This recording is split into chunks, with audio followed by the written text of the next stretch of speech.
Oh, hello, and welcome to Toby Haydoke's Time Travels, Happy Times and Places. This is a positively inclined Doctor Who episode commentary podcast in which I watch a Doctor Who story chosen by a friend of mine, drop in facts and observations, and try to guess what their favourite thing about each episode might be. Hi Toby, my name is Simon Curtis, and the story I have for you to watch is from Season 8 and is Colony in Space. Doctor Who made me want to work in TV, and I do. I started in production and eventually then moved into scripts and into script editing. As I record this, I'm producing on Doctors, daytime drama that's made in Birmingham, although we're not at Pebble Mill anymore. That was knocked down in 2005, and there's now a private dental hospital there. Doctors is a great show that's had many Who alumni in it over the years, my favourite being when I had to call Michael Jaston to tell him when to travel up. We never talked about Doctor Who, but we did talk about cricket, and when I said to him that Tinker Tailor Soldier Spy is one of my favourite bits of TV ever, he merely said, "That was a long time ago." Enjoy Colony. Well, hello everybody. It's time to do any old story. I fancied a bit of Pertwee, so I decided to choose the first Pertwee that I alighted upon in the pending folder. And having done Death to the Daleks a few podcasts, 10, 11, 12 podcasts ago, a not very loved Pertwee set on a quarry planet full of savage aliens and the return of an old favourite adversary, I decided to go for a complete change of story type and select Colony in Space, which, anyway, or Doctor Who and the Doomsday Weapon, as it was known to me. But we'll get onto that. A welcome to Simon, who I've never met, but reached out and was happy to contribute, and I'm always delighted if somebody who works in television decides to lend their credibility to this podcast, and it's always good to get a professional's perspective. And I'm also heartened by the amount of people who've been inspired by Doctor Who to go into the medium and have ended up working there, and successfully too. So although obviously since Simon has recorded this, Doctors is no longer with us, which seems a terrible shame. As the only member of the acting profession that also has never been in an episode of Doctors, never even had an audition for Doctors, my friend Chrissy Bone and I, Chrissy is the voice, or various voices on Too Much Information, but Chrissy and I quite often end up in the same things, quite by chance. We're great friends. Chrissy is a very good friend of Shirley and has become a good friend of mine as a result. And one of our best friends, really, Chrissy, and she and I have been cast in radio plays together. We've been in the same episodes of TV things, even if we've never met in them. We always seem to be following in each other's footsteps, and neither of us had ever been in Doctors, and it heartened me because Chrissy is a busy and very skilled actress. And then about 2 months before Doctors ended, she got a Doctors. She put on her Facebook, "I'm in Birmingham." I was like, you better not have got a Doctors. And she was like, "I have." And I was like, "But you were the only one apart from me that I knew that had never done a Doctors." So I don't know if I can call myself an actor, having never been in Doctors. I look at some people's IMDb's and they've been in it 7 times. So I don't know what I did to offend the good people of Doctors, but it's too late now. They can't resuscitate my career. But Simon, I loved that story of Michael Jaston. I had a similar thing when I was on the other Doctor show, the Holby City, and I didn't have any scenes with Robert Powell, but he popped into the green room, and it was just Powell and myself. And I thought, well, these old actors, they like it, as I'm sure Simon thought when he spoke to Jason. They like it when you mention something, from their past and acknowledge that, I don't just know you as this bloke from Holby City, because Powell was a regular, So I thought, well, I'll introduce myself. I said, "I'm called Toby," and of course he played a character called Toby Wren in Doomwatch. And I said, "My mum did watch Doomwatch, but she won't say whether or not I was named after Toby Wren or not." And he just went, "Oh, right, anyway, yeah, all right, cheers." And I just thought, "Oh, okay, great, thanks. I'm glad I made the effort," because I think you have it in your head that you pluck up the courage, and you'll never be disappointed, because they'll go, "Oh, it's so nice that somebody remembers this thing that I did, or knows of me more than just this soap character that I'm playing, because I have been an actor for 40 or 50 years, and and actually that usually happens. People say, I do like it when people remember me from other stuff. Well, and then of course there are the moments when it doesn't happen, and you get anecdotes like Simon and I have for Michael Jaston and Robert Powell. Anyway, I will be interested to see what we make of Colony in Space. I have a soft spot for it, but I think I have a bias because it has a cast full of actors that I love to watch and love to talk about, which I think may, tip it into my favour when so many other things about it don't quite make it sparkle, shall we say. It is a story with I was going to say beige. It's not even beige. It's dun, isn't it? We were in a hotel room the other day because it was Shirley's birthday, and we decided to stay in a hotel in Scarborough, and we thought we didn't go for we normally go for the cheapest, and we went, well, let's get for it's like when you're ordering wine in the restaurant, so let's get the one above the cheapest, and we thought we were really splashing out. Well, I mean, it was a Vision in Formica, and it was kind of. It was that had a lot of dun, a lot of beige, and I don't think had been decorated since about 1978. So I tried to think what the cheap one was like. But dun, yes, I do like dun. And this story is dun and moustaches. I mean, my goodness, I shouldn't think there's a 70s themed nightclub that hasn't got an example of each of the moustaches we see in this particular Doctor Who story. But it's always, well, because I was desperate to get the book, because Doctor Who and the Doomsday Weapon is as scary a title as you can imagine. So it was one that was quite high on my list to get. And then I was quite surprised when I got it in the shop. I got the one with the newer cover with the Master, and not the Chris Achilleos cover, which I do rather like those.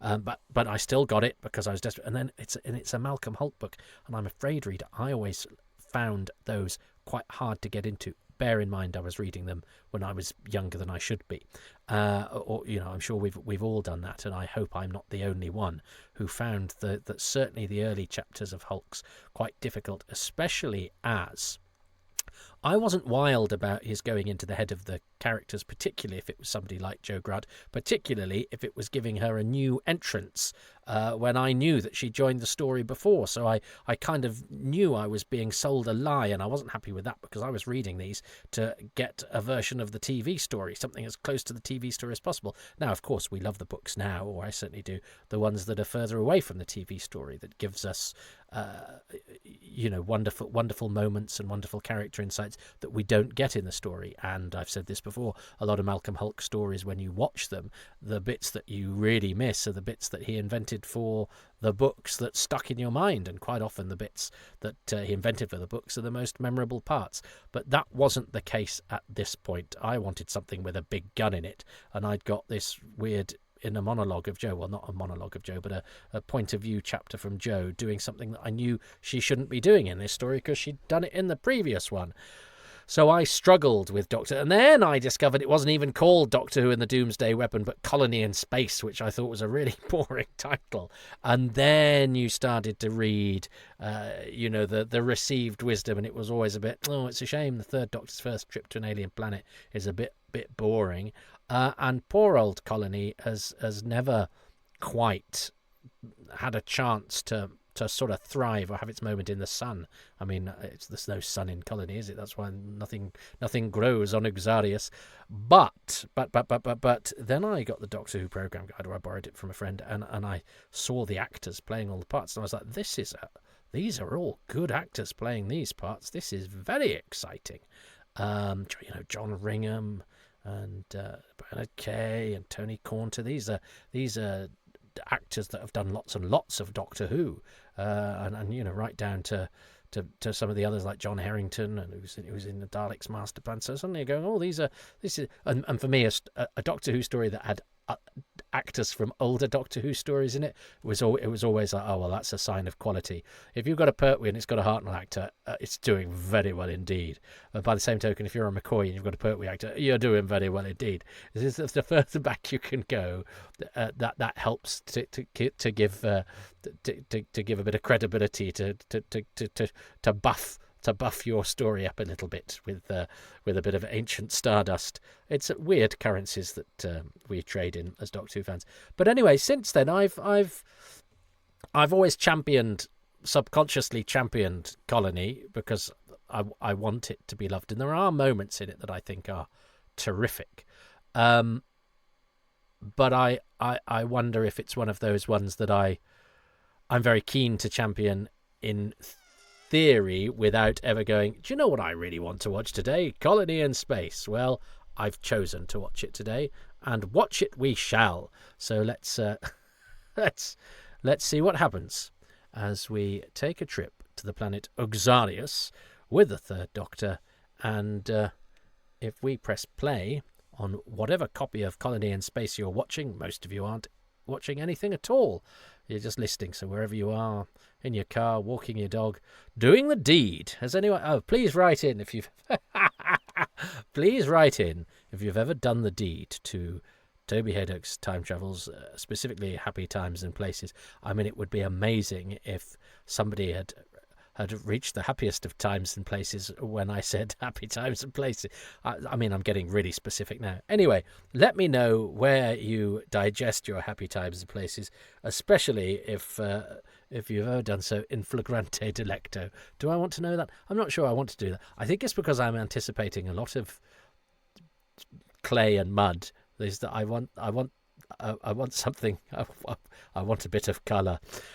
Anyway, let's press play in 3, 2, 1.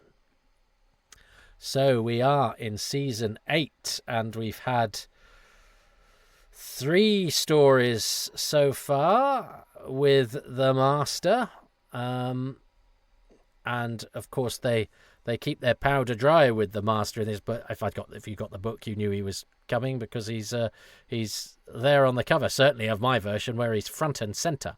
And he does get a mention in the very first scene that we are about to see. It's always got a slightly different sheen to it, hasn't it, this story, because it's a reverse standards convention jobby. So the colours are slightly not quite what we would get if this was from BBC Video, as it were. There's a slight blurriness. Anyway, these 3 Time Lords are all interesting. Graham Lehman, seated, notice. John Baker, who is Ralph in The Visitation. He gets zapped in episode 1 of that. And that's Peter Forbes Robertson, who's later Chief Sea Devil and has been a guard in Power of the Daleks. So each one of these has a bit of Doctor Who history. Graham Lehman, he goes on to be a Time Lord again, seated in The Three Doctors, but he's got a big beard in that. But he's been seated as Price in Fury from the Deep, and he's been in the Macra Terror as the Controller, and he's been the Grand Marshal in The Seeds of Death. John Baker, he was supposed to be in the Quatermass Experiment, and he was hired for it, but then they had to do some cost cutting, and his lines were all given to, well, they weren't given, they were divested, they were given to the rest of the cast, and John Baker's part was turned into a non-speaking part, which was played by an extra. So, but he was then rewarded with being in Rudolph Cartier's 1984, a year later. Peter Forbes Robertson is a relative of the famous actor Johnston Forbes Robertson, but is also Chief Sea Devil and, yes, guard in Power of the Daleks. So all of those Time Lords have something to talk about, which is nice. And now we have Nicholas Courtney only doing this bookend that he does in this story, but he's a regular, so they get him in and they get to do a nice little gag with him, but that's it, and then he gets a little bit of time off. And I always remember Joe's jumper from this because it's in a lot of the illustrations of the book, so it's a look that I very much associate with this story. But yes, look at the slight difference in the motion, and indeed the sort of depth of colour, because you Americans, if you're listening across the pond, you have a slightly you expect a slightly different visual character to your colour broadcasts based on the sort of material that it is transmitted from, played through on, or whatever. And it's funny, isn't it? I mean, we have this even more now. I went to my brother's a couple of Christmases ago, and we were watching Stephen King's It, and I thought, why have they made this look like it's everyone's sort of shot on weird sort of home video where the motion is really strange and it has a really strange hue and character. And then I realised it was because of the way that his settings were. And we went into we bought a new telly recently, and I said to the man, do they all have that? And he said, yeah, they all sort of have that standards. You have to change it to cinematic mode or this mode or whatever. And he was showing us how good. He said, look how good Titanic looks if you play it on a DVD on this. I said, I don't want it to look like that. I want it to look like a film, not like that. But of course, I suppose but my family didn't know what I was talking about. They could not tell the difference. In the same way, and I've used this before about, I do like this gag of the Brigadier saying, "Doctor, come back at once." You've got to be a man of great dignity and a wonderful sense of humour to pull off having to do that sort of acting to an empty room sort of stuff. But Nicholas Courtney is perfect for it. That's a very photo blow up TARDIS wall, isn't it? But yeah, it's curious, the old, and I know some people are, very much there with 4.3s and 16.9s and watching it in the correct aspect ratio and all of that. I mean, I certainly sympathise that you don't want to watch something on widescreen that isn't. But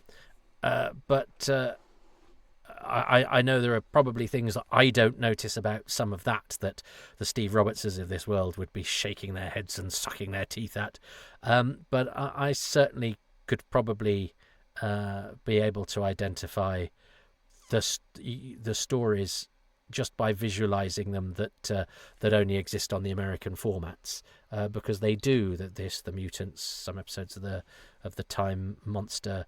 They do have a different sense of motion and a slightly different sort of color palette, slightly an anemic color palette. It's like some of the sort of blood has been drained from it. And I know obviously these have all been remastered within an inch of their life. I haven't actually watched the version of this that's on the Blu-ray, which I know they worked really hard on, and I think they've got a couple of different versions of, haven't they? Because nobody could quite agree which was best. And I think that's amusing, isn't it, that you've got basically two, and again, because you would probably show it to most people and they'd go, I can't tell, why have you got 14 different versions of this that are all the same? You go, no, because one of them's been reverse standards conventions from the NSTC, one has been coloured, one we've colour recovered from sparkling film print, one of which we've done with crayon and magic, and all sorts of things. So anyway, this isn't Joe's first story. In fact, there's not one. I said one earlier, didn't I? There's not one. There's 1, 2, 3 stories before Joe joins the TARDIS. Since Joe joined the TARDIS 3 stories ago. Terror of the Autons, Mind of Evil, Claws of Axos. That exterior of the planet is not bad. Sometimes that can be a bit awkward when you see a bit of CSO'd or a crappy bit of scenery or something. And the wind is helping because it is a bleak and stark planet. I mean, I do wonder if I love Malcolm Hulke's rather pessimistic view of the future where capitalism has made everything boring and sad. But it is a slight worry in terms of trying to make it TV drama. I love the lining of Jon Pertwee's cloak there, and in fact it makes him stand out even more in this planet of the beiges, because he is a flash of colour, and he does look sort of stark against this rather dreary backdrop. But the quarry is a good choice. Oh, that's quite a nice flower, lots of different colours. But the quarry is a good choice for this, because this is the planet where nothing will grow. And actually, I think that's a really clever piece of plotting that we'll get to, I'm sure. That's quite nice. This is Michael Bryant's first directing job, isn't it? Michael Bryant, who has been floor manager and assistant floor manager and all sorts on previous stories, including Fury from the Deep, that had Graham Lehman in, Power of the Daleks, that had Peter Forbes Robertson in, The Crusade, that had Bernard Kay in. So he's getting his cast from people that he's worked with before. Dudley Simpson's being quite funky, isn't he? It's all quite synthy at the moment. Because of course this one was sold to us as users, one that's got 3 different alien races, because it's got the Primitives and it's got the High Priests and it's got the Guardians, and they all sort of related to each other, and they do have sort of similar facial things going on.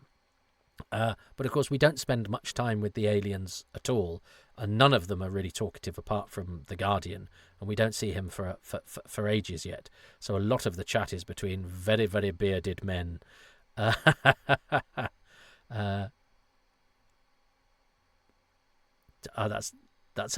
love Doctor Who for lines like that. Do you mind if I take a look at that rock first? It's rather unusual.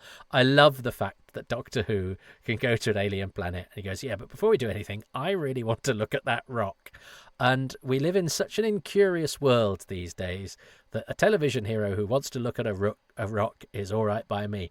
The mighty John Ringham, who's slightly less recognisable here than usual, because you're not really used to him with a beard. He was Toxel in the Aztecs, and he's Josiah Blake, the customs man in the Smugglers. But I'm interested in this family here first, because we'll talk about the others later. This is Mitzi. I'm going to do a podcast about different names, because Mitzi Webster here, it was one of those light bulb moments where I went, hang on.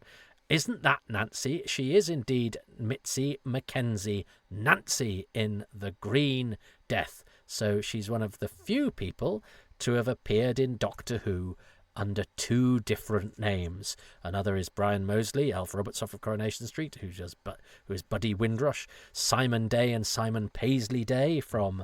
shall I do that podcast later? This is the Colony in Space podcast. It's a respectable profession, says the Doctor. but this is a bit like a sort of Western, isn't it? It's about territory, it's about frontier building. I wonder if it would work better if everybody had been American. I don't know, that might have given it a bit more of a sort of esoteric style, that having British character actors do what they'd be doing in offices and on farms or any other sorts of British drama. It might have given it the sense of wayfaring, as it were, that we don't get so much from here, and it might have seemed a little bit more cosmopolitan. But anyway, John Ringham exudes goodness and is lovely as Ash. And they're quite hard parts to do, because really nice people are a bit boring to play. But John Ringham's great. I had the pleasure of meeting him once very briefly. We shared a theatre building together. But I was doing a professional job. I was in Lute at the Royal Exchange. And I was really excited. And it was his last theatre job, because he was in his 80s. And he said, I'm not going to do this anymore. I don't really know the lines. And he was a friend of an actor in it, Colin Proctor. Venusian Aikido.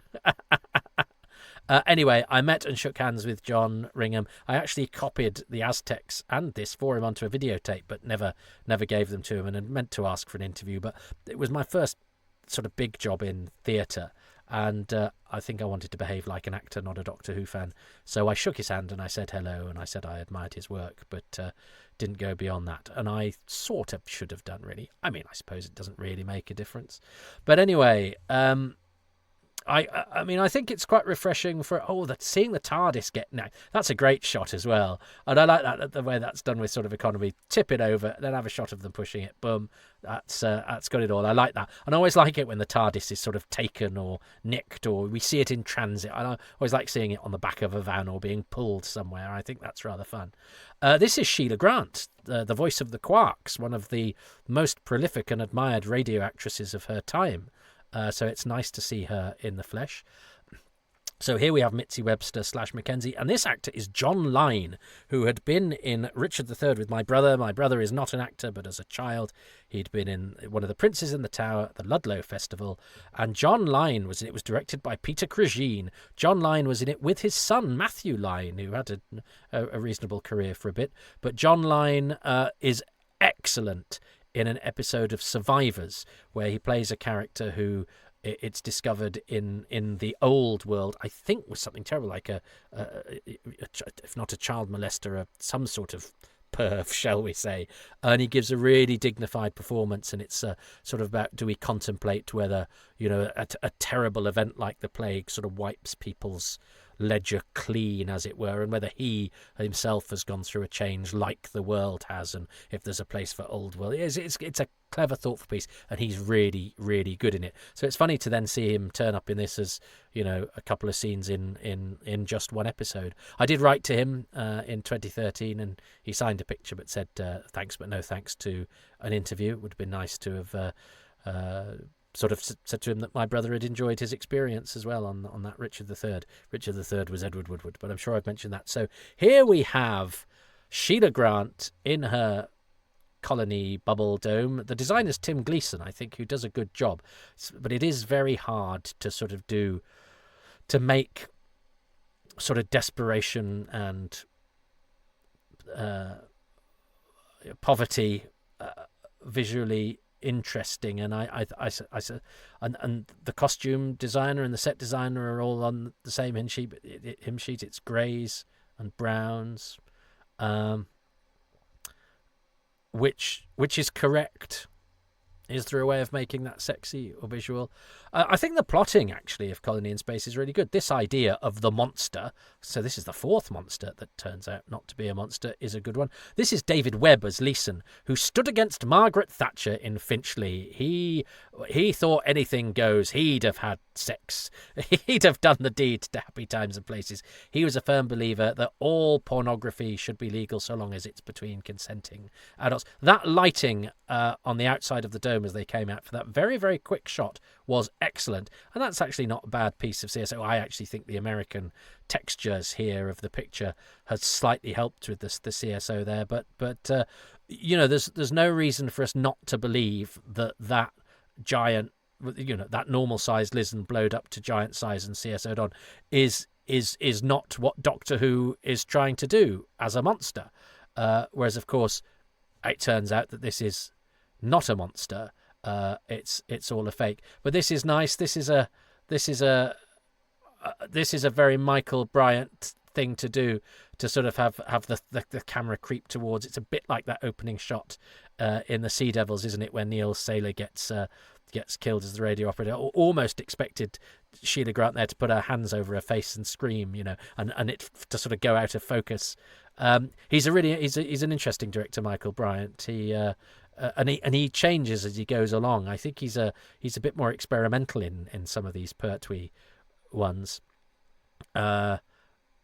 In terms of what he does with his cameras, I think he becomes a bit more solid. I mean, I think Robots of Death is an absolutely fantastic production, but it's not out there. He's more going for solidity and conviction, whereas I think early on he tries to do something a bit different. Here is our friend Helen Worth. I have actually got her to sign my. I got Shez to take it into work. I've to sign my picture frame that's got various. I got it signed during the commentary of Colony in Space. So I got Helen Worth to add hers to it. Better known as Gail Tilsley /Platt / I think she's been married 5 times in Coronation Street, and she's just left. She's after 50 years. She's such a good actress, but decided to once she joined Corrie, stayed there, and you don't get to stay that long if you don't know what you're doing. And I've only met her a handful of times, but she's absolutely lovely. And it's nice that she managed to fit this in before. So yeah, I think it is very cleverly plotted. This, it sets up the mystery. We've got this monster. We actually see the monster, and we've no reason to think it's not the genuine article. So you have a couple of deaths already. pretty grim. You have this colony that is struggling. This planet that is refusing to grow. You have these refusing to grow crops and things like that. You've got this disappearing monster, which is, so it's not, there's nothing to let you think it's not a monster. I only know this because I know the story, but at the moment, the mystery is we've got this monster and it disappears into the night. But Doctor Who is going, oh, well, there's something afoot here, because that's frankly absurd, thinks Doctor Who. Can fit through that door. That is very good, isn't it? But yes, this is sort of what gives you the impression that it's lots of men yelling into each other in a room. But I like that all our savings have gone into this. I like that Malcolm Hulke posits a future where we still do have things like money. It's not like Star Trek where nobody has money and everything's great. Everybody knows their place. Everybody's happy with what they're doing. These are people who have savings and who have no money now. So they've kind of got to do what they've got to do, which is... Oh, and Doctor Who comes in and tells them stuff that they don't know. And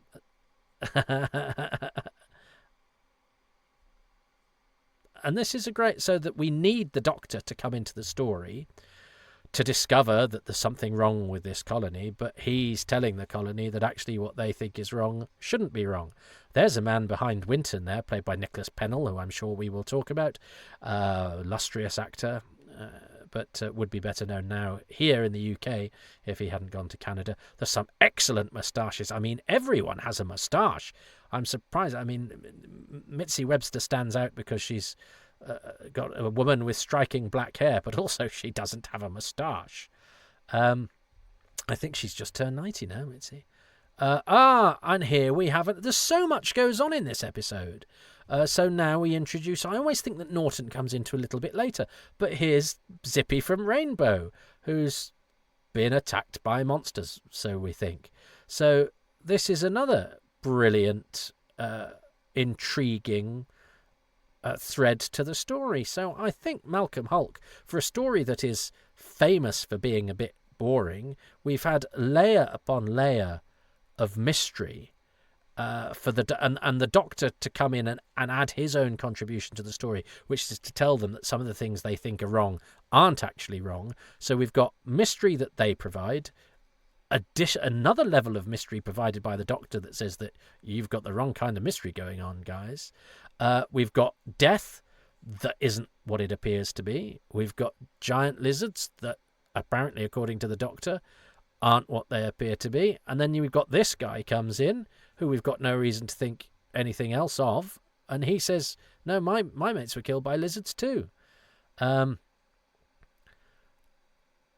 didn't realise the Primitives were quite as green as they are. I'm used to watching this, as I say, on very washed out VHS, and obviously did I watch the DVD? Because I watched it when we did the commentary.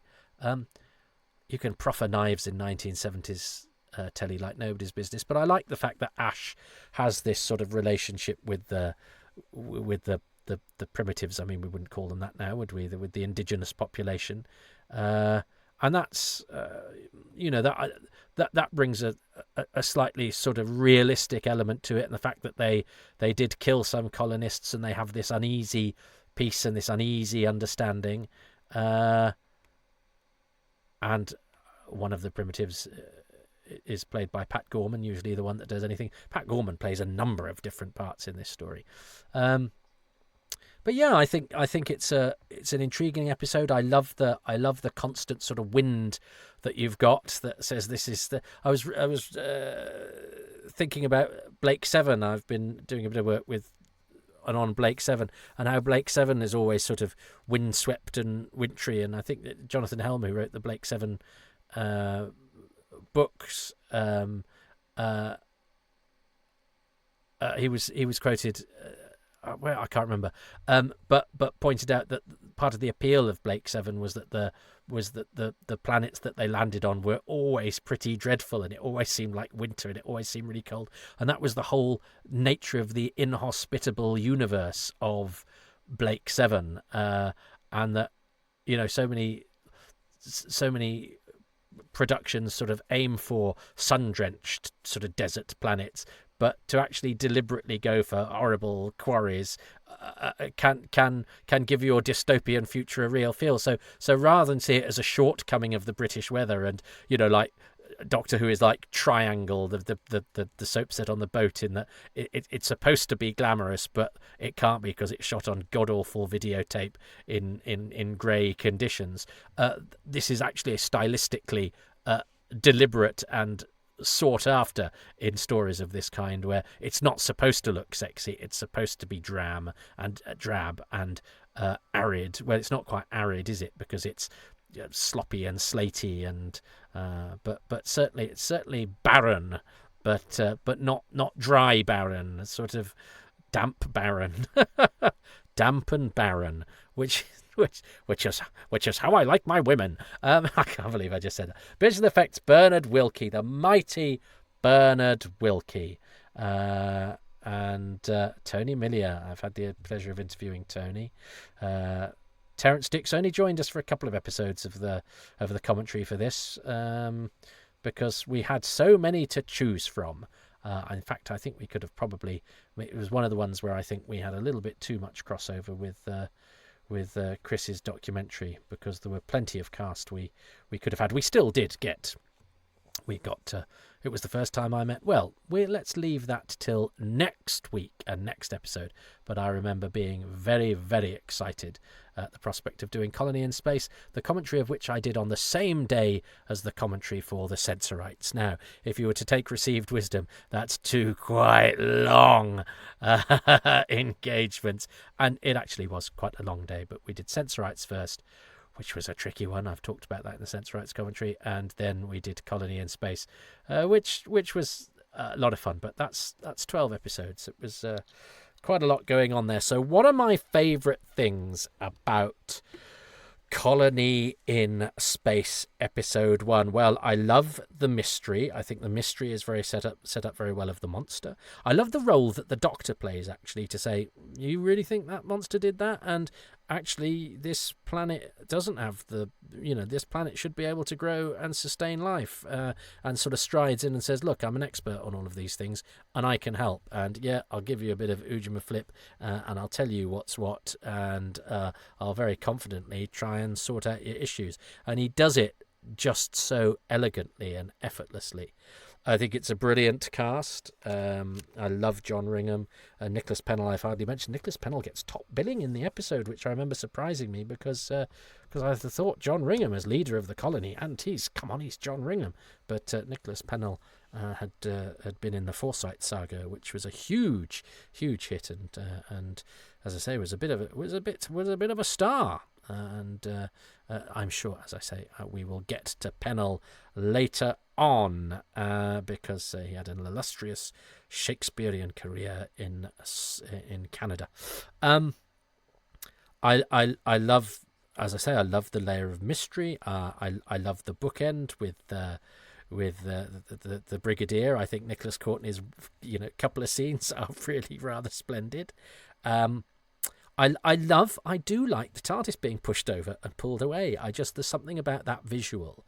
And again, that's another level of the drama that Malcolm Hulke has seeded in. The way that he has seeded in the different strands of the story. And he sets it up by going, the Masters nicked this powerful weapon, it's on there, and we're going to send the Doctor. And it is Jon Pertwee's first trip to an alien planet, which is, a moment worth noting. So there's all those things to like about it.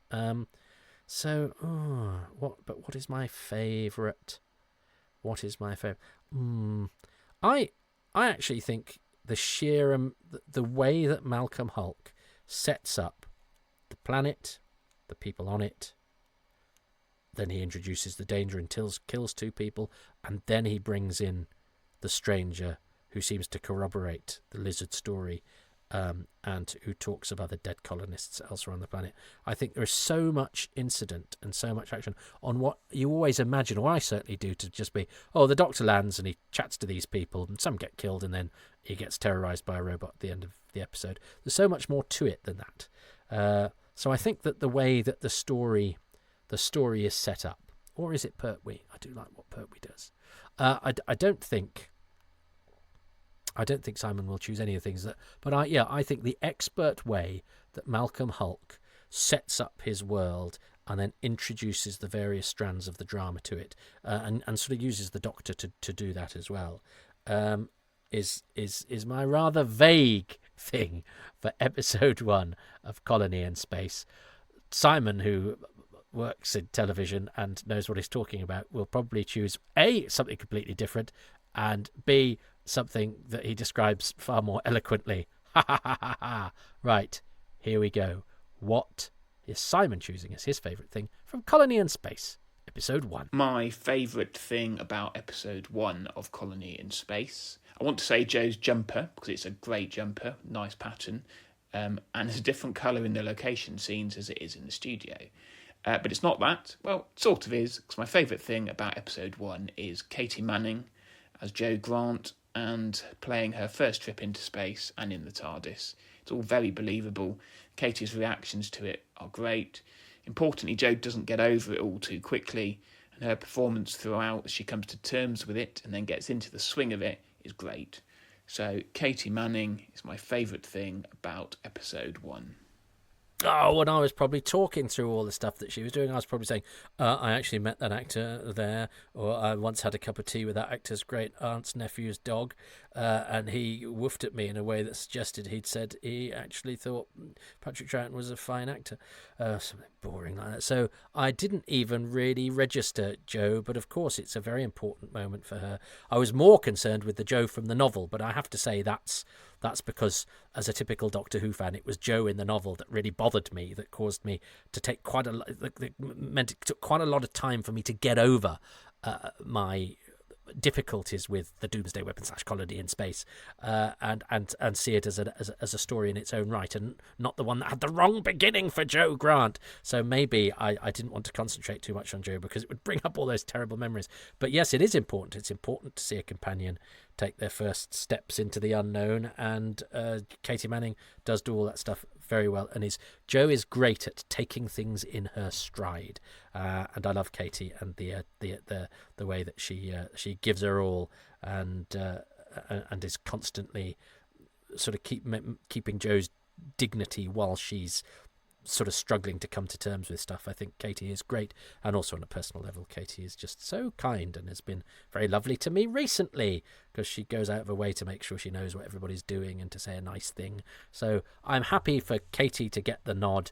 I'm sorry that I almost completely ignored what she did in this episode because of reasons based around literary-based childhood trauma, and I'm happy for her to be acknowledged by Simon, and I will pay closer attention to what Katie gets up to in the later episodes, rather than boring you with my vague connections or tedious trivia about the various actors. But a lot of those actors, David Webb, Sheila Grant, did I say she was the voice of the Quarks? I hope I did. And John Lyon and Mitzi Webster, none of whom return for later episodes. Webb and Grant because they get killed, and Webster and Lyon because they're one-episode characters, which is odd, seeing as lots of different characters come in and out of this. But it is one of those stories that, like the Sea Devils, has quite a massive cast list, but a lot of them are characters that just sort of pop in for an episode. That happens quite a lot during the Pertwee era, and more so than in any other era. I was often quite surprised how they would get characters who would sort of pop in just for sort of 2 scenes here and there in an episode, whereas stories that are a bit more budget conscious maybe have would maybe roll a few characters into one in order to save the toing and froing with 2 or 3 actors when you could just do it with one. Anyway, I actually thought that was a really interesting and compelling beginning for a story that has a drab reputation. I mean, I am a sucker for middle-aged men shouting at each other in rooms. It's kind of what I think drama is, and some of those middle-aged men are going to be some actors who I adore, as IMC come into proceedings from next week. But for now, that was a lovely first episode on the planet Uxarius. Who knows how to spell that, but you don't have to spell it when you're saying it. And I'm now going to write the novelisation of this episode of Happy Times and Places, and I'm going to give it a completely different origin story. But for now, from me and from my guest Simon, thank you very much for listening.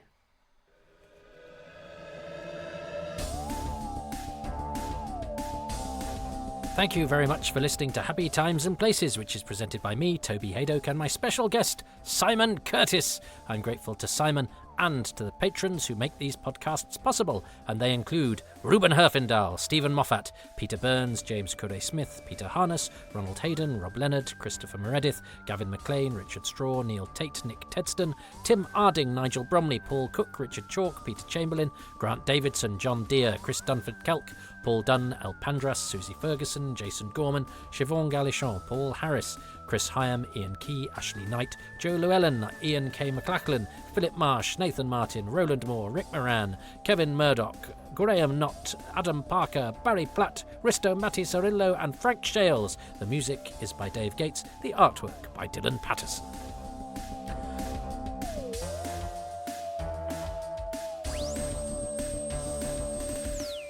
Phew, just had a moment there, everybody, because I'd just got to the end of this recording and I went to save it and everything, and it froze and my computer switched off. But I'd done a gap. I'd sort of cut at the end in order to call up the list of names I needed to read out and start it again. So anyway, long story short, when the computer charged up again, all I lost was the closing credits and these bits, which are the plugs, so I can do those again. There was no gold therein. Well, I'd quite like the little coda that I'd done. But anyway, that is now lost to history. And I'll have to do you a slightly sort of washed out version that is a pale imitation of the original. So just imagine you're watching it on NSTC 425 line, whatever it is. You know what I'm talking about, which is great because I don't. Anyway, you can support this kind of gold, this liquid audio gold that you're listening to on Patreon, patreon.com/Toby Haydock, where for as little as £3 a month, you get advance releases, bonus releases, you get behind-the-scenes peeks into various things that I've been up to on the Blu-ray and DVD range. I'll also show you stuff from my archive. I just delved into some of Paddy Russell's paperwork and photo albums that have been bestowed upon me, and there are some nice little tasty little morsels in there that I threw out this week. Not throughout. I put on the Patreon. I've been cataloguing them so that I can keep them all nice and delightful. Of course, she took photos on slides in colour of productions in 1957 of operas, and none of Doctor Who or Quatermass. Anyway, let's not get into that. That's all stuff that's available on Patreon. You can join for free, but I haven't quite worked out what to do for free members yet, because I do, of course, have to prioritise those who pay, as I say, as little as £3 a month. And for that, you get these podcasts early, you get interviews from my archive, you get all sorts of other goodies, and sometimes scrambled on a Sunday night. But £3 a month, but it goes up tiers as well. But everything is available at that lowest tier of £3 a month. I am going to work out what to do to the free people as well. So if you fancy doing that, do. But I've got to work out quite how to do that. Patreon is offering all sorts of different ways of doing Patreon at the moment, and I haven't quite got my head around them, but I'm working on it, and it's a fun community there. If you don't want to sign up to something with a monthly obligation, you can just throw a few pennies into my hat in a cyberspace way by going to ko-fi.com/Toby Haydock whenever you are feeling generous, or if I do something that particularly floats your boat. Or you can support these by listening and by liking, subscribing, thumbs upping, 5-star reviews, a few lovely lines saying what you like about these, anywhere and everywhere on the internet, and that's really helpful too. I'm on all the social media except for TikTok and some I've probably never heard of, but I'm on Instagram, toby.haydock. I'm on Twitter at Toby Haydock and at Haydock Podcasts. I'm on Blue Sky too, Toby Haydock and all the Blue Sky stuff, you'll find me. And I have a Facebook page, and my comedy club is on Blue Sky as well, and on Instagram at Excess Malarkey. There's comedy every Tuesday there in Manchester, and it's really worth going to, because it's been going for nearly 27 years, so we must be doing something right. And a lot of the acts that have prospered at this year's Edinburgh Fringe tried out their shows or worked on their material underneath the arches at Excess Malarkey Comedy Club on the Tuesday or the last Sunday of the month, which is our new material night. So please do check those out as well. I don't always mention Doctor Who in my comedy, but sometimes I'm just funny, you know. Sometimes I'm just... But I usually mention Doctor Who. And sometimes I'm probably not funny either.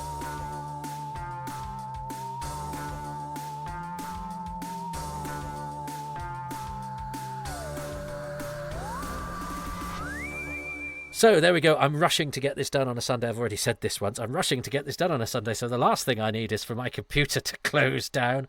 I'm going to have to get a new computer. My laptop it's been breathing very heavily. It's been like a Cyberman with gold in its chest plate. And I hope you can't hear too much of that hiss, but its fan has been making a racket. Bloody fans. They ruined anything to do with Doctor Who.